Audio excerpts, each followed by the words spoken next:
اللہ تعالیٰ کی طرف سے ہم سب پر بہت بڑا احسان ہوا ہے کہ ہمیں رمضان المبارک کا مہینہ نصیب ہوا ہے۔ اللہ پاک نے ہفتے میں 7 دنوں میں ایک دن بابرکت بنایا، وہ جمعہ کا دن ہے۔ اللہ پاک نے قوم یہود سے فرمایا کہ میرے علم میں ایک دن بہت برکت والا ہے، وہ تم ڈھونڈ لو اور چن لو، اور وہ خطا میں رہے اور انہوں نے ہفتے کا دن چن لیا، اس لیے ہفتے کے دن یہودی عبادت کرتے ہیں، کام نہیں کرتے۔ پھر اللہ پاک نے عیسیٰ علیہ السلام کی قوم سے کہا کہ میری نظر میں ایک دن ہفتے میں بہت بابرکت ہے، تم اسے ڈھونڈو اور چن لو۔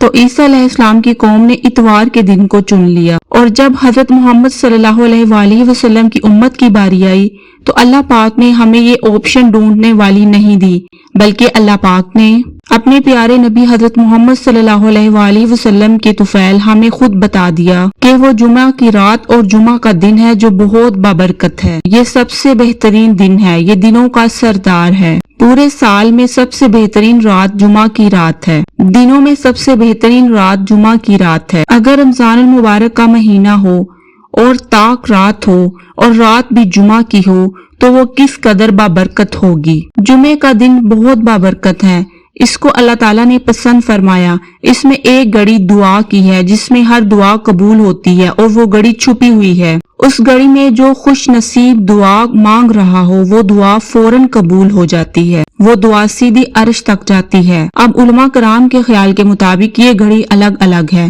بعض علماء کے مطابق یہ گھڑی وہ ہے جب امام خطبہ کرنے کے لیے ممبر پر آتا ہے، وہ دعا کی قبولیت کی گھڑی ہے۔ بعضوں کے نزدیک عصر اور مغرب کے درمیان کوئی بھی گھڑی اللہ تعالیٰ کی بارگاہ میں قبولیت کی گھڑی ہے۔ پیارے نبی صلی اللہ علیہ وآلہ وسلم نے فرمایا، جو انسان 3 جمعے مسلسل چھوڑ دیتا ہے میری امت سے خارج ہو جاتا ہے۔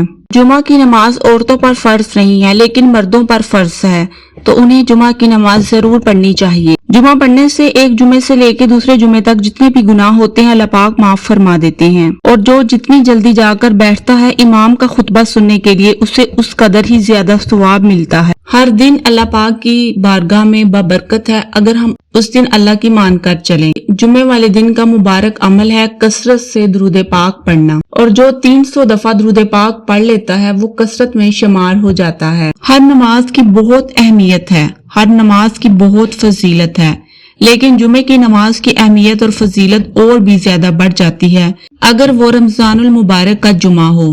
رمضان المبارک میں جنگ بدر ہوئی، 17 رمضان جمعہ کا دن۔ اللہ پاک نے قرآن پاک میں یہ براہ راست حکم دیا ہے کہ تم نماز قائم کرو اور زکوٰۃ ادا کرو۔ اللہ پاک کی رحمت کے دروازے کھلے ہیں رمضان میں۔ اللہ پاک کا عرش پہلے آسمان پر ہے۔ یہ تاک راتوں کے دن ہیں، اور اب تاک رات جمعے والے دن آئے گی۔ جمعے کی رات کو تاک رات ہے اور 87ویں کی رات ہے۔ اس رات آپ اپنی جتنی بھی دعائیں قبول کروانا چاہتے ہیں کروا لیں، اور جمعے کے دن بھی۔ جمعے کے دن دعا کی قبولیت کی ایک گھڑی ہے، اللہ پاک سے رو رو کر مانگیں۔ یہ جمعۃ الوداع ہے، آخری جمعہ ہے رمضان کا۔ کیا پتا اگلے سال ہم رمضان کو ملیں کہ نہ ملے، ہماری زندگی میں یہ موقع دوبارہ آئے کہ نہ آئے۔ اس لیے پیارے بہن بھائیوں، اللہ پاک سے جو مانگنا ہے مانگ لو، اللہ پاک کو راضی کر لو، اللہ پاک کے آگے رو لو، گڑ گڑا لو، اور اللہ پاک سے اپنی دعا قبول کروا کے ہی اٹھنا۔ تاک رات، اور وہ بھی جمعہ کی رات۔ رمضان المبارک میں جنت کے دروازے کھل جاتے ہیں اور جہنم کے دروازے بند ہو جاتے ہیں، اور نبی پاک صلی اللہ علیہ وآلہ وسلم کا فرمان ہے کہ اگر میری امت کو پتہ چل جائے کہ رمضان کیا ہے تو وہ دعا کریں کہ پورا سال ہی رمضان رہے۔ اس قدر اس مہینے میں اللہ کی رحمت ہوتی ہے۔ بابرکت رات، تاک رات، 87ویں کی رات، آپ اللہ تعالیٰ سے اپنی دعائیں قبول کروائیں۔ انشاءاللہ اللہ پاک ہم سب مسلمانوں کی خطاؤں اور غلطیوں کو معاف فرمائے، اور ہماری دعاؤں کو قبولیت کا درجہ عطا فرمائے، اور ہمیں اپنے پاس سے اجر عطا فرمائے۔ آمین ثم آمین۔